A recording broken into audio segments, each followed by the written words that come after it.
he wasn't always Satan. That's why I asked you, and I had the knowledge of the origin of spirits when I asked you the question. Because I ask other pagans the same thing. What is the origin of these gods you worshiping? Because I know they do things for you, but if you don't know the origin, you can't say for sure what they're not. But and I'm going to say know this. the origin of the Bible. I mean, that's I'm the saying, problem there. You know, will tell you. Let me make my point, because I can answer those questions if you really want to get the answers to them. My point is, you have to realize when he fell, he wasn't Satan. He was Lucifer originally. And he tempted with good and evil. And that's according to one mythology, So let me say this. So even when you go into witchcraft, which our people were forbidden to deal with, but the Gentiles were dealing with it. When you go into witchcraft, of course there's good and evil witchcraft. Why? Because that is the tree that was presented. So yeah, there's going to be a good part. But there's a very dark part too, and it's one God over both parts. My problem now is, and maybe we can talk about this, is the same way Christians are denying their origin of paganism. Pagans are denying their origin God, which is the fallen enlightened deny the origin Lucifer. that's attributed to us by Christians or by the Bible, and we dispute. You know, the scientists. But I go beyond the Bible scrolls, because I go into the scrolls before they were translated. Well, nevertheless. The Bible is just an English translation of these scrolls. But I speak Hebrew. I went into the Hebrew scrolls. I got the Hebrew scrolls. Right, but that's still the same people trying to push the same monotheistic agenda. Well, you notice I didn't push it.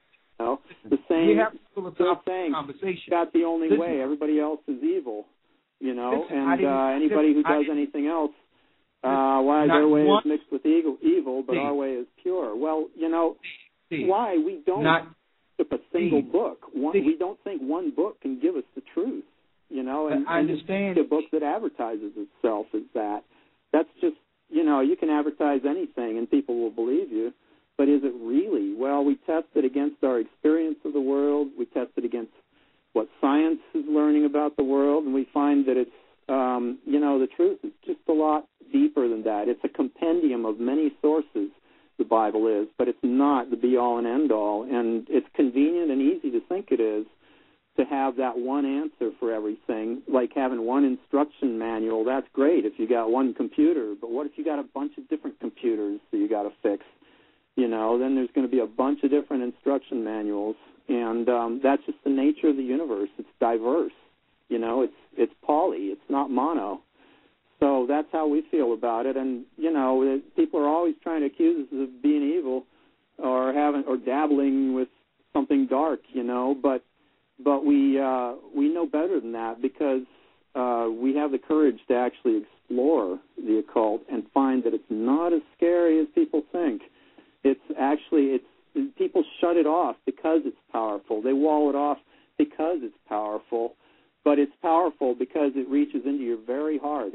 It's founded on love. It's founded on harmony and the principles, you know, the same principles in music. That's what the occult is based on. I'll just put that out there. That it would take a whole other show. Brother, real quick, I like to say this because, listen, like I said earlier, I'm not here to accuse you of anything. Oh, I told you we disagree with this from the beginning. But what I'm saying, listen, but I humbly respect the fact that you are willing to admit what you're dealing with. But like I said, I wanted to put it out there that there's two sides to the tree of good and evil. So usually, you know what? And it's ironic myself, and I'm going to let Josh back in. I'm glad he called. Ironically, you know, since I have dealt with pagans, because I've dealt with Christians too, I've never met a pagan witch who said that they were one of the bad ones. They all said I've never met a Christian that they were good. You understand? So, but yet when I asked the question that can it be used for evil, everyone said the same thing, yeah. But I haven't met a bad witch yet who have admitted it. So what I'm saying is, according to what we believe and we have the right to, if we don't do, of course it's powerful. Lucifer once was a high archangel next to the Most High himself. Step away from that mythology. Step into something deeper is what I'm saying. Brother, you can find... Brother, when you talk about Pan, don't you know Pan is written in Greek and Roman mythology?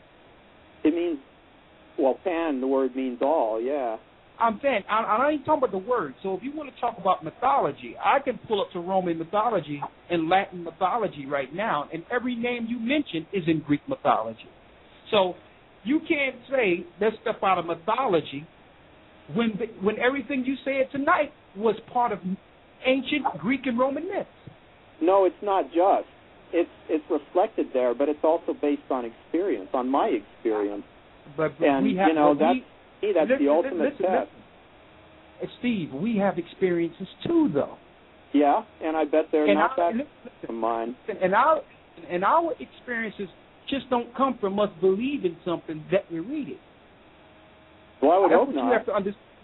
By the same token, how you've seen your God, we've seen the power of our God.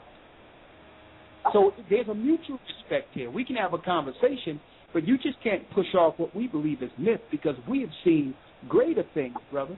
But you're speaking now from your experience, your personal experience. Exactly. That's what I'm saying. But when you start talking about pagans dabbling with Lucifer, that's not in your experience. That's just that's what the book tells you. But my experience confirms the book. In many parts, but it won't confirm that part. I can guarantee you. I can guarantee you it will not. I guarantee you that book confirms our part.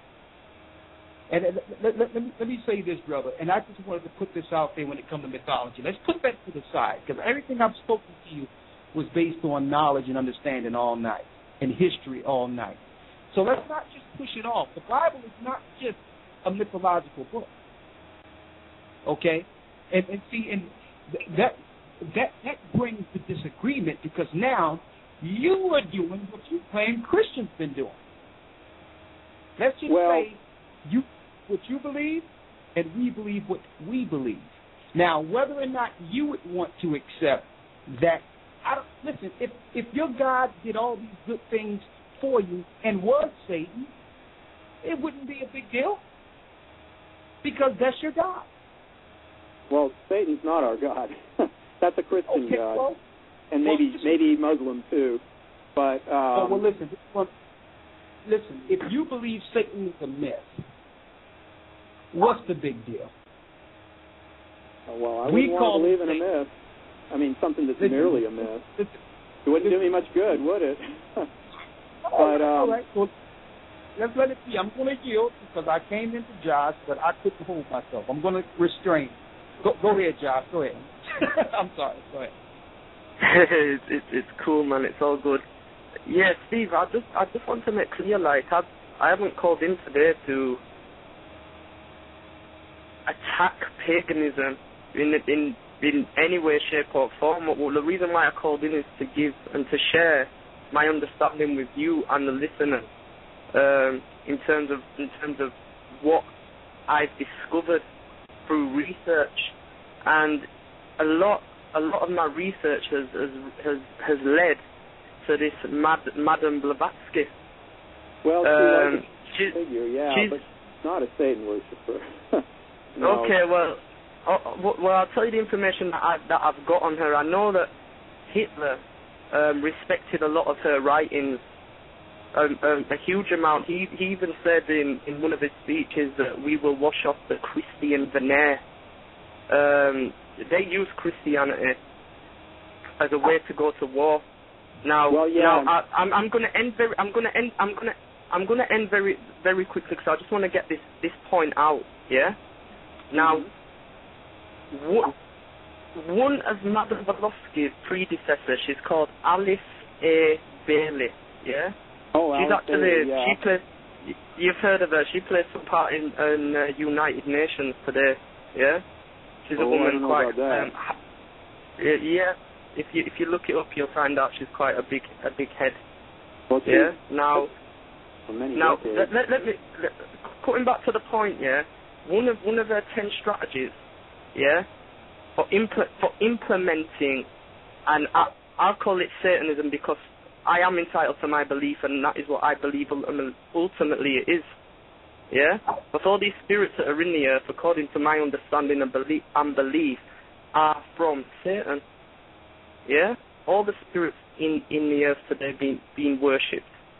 Yeah, now that's rather prejudiced. Now, well, like I said, it's my opinion, but let me just focus on these strategies that she wanted to implement. Yeah. One of them is push God out of the schools, yeah? It says people must be free to abort unwanted children. If a man can have sex and then live without the consequences, then the same should be true for a woman. Yeah, and I'm not going to read through all 10, but I'll come you can tie anything together and make out a big conspiracy about it, but it's really... guys, let me just make a quick announcement real quick. We're down to the final 10 minutes of the live show. We're going to go into overtime after the 10 minutes. So for the people tuning in via the Skype, now would be a good time to Skype in. Or you can call in. You're locked into the Search Engine International. I'm your host, Gocc. We have Elder Rakar. We have Steve Rasmussen, who's a pagan. And we have Brother Josh on the phone lines at this minute. What else? Did I miss anything? Well, yes, we have a few more callers here that's waiting to come in. We have 9 minutes left. Sorry, Brother Josh, I'll put it back to you. Right. One of the last points I'm going to make real quick because my phone is about to die now. One of her points that she's been quoted to have said is diffuse religious radicalism, destroy Christianity. Christianity says that Jesus is the only way. Diffuse this by A, silencing Christianity, and B, by promoting other faiths, the creation of interfaith harmony. Yeah? And the last point, and like I said, I haven't gone through all 10 points, the last point says, and it does talk about the homosexual agenda also, the last point says, in this 10-point plan, which Madame Blavatsky has written, says, get the church to endorse every one of these 9 strategies, get the church to accept these principles and say that they are okay. Then legal ground is given for these values to get a foothold. And I think this has a lot to do with the question that Elder Rakar asked, in opposed to, okay, when did pagans begin to lift up their head again? When did they stop getting thrown on the fire, so to speak? Because we know that history speaks of this, and now people have the right to practice whatever faith or religion that they want.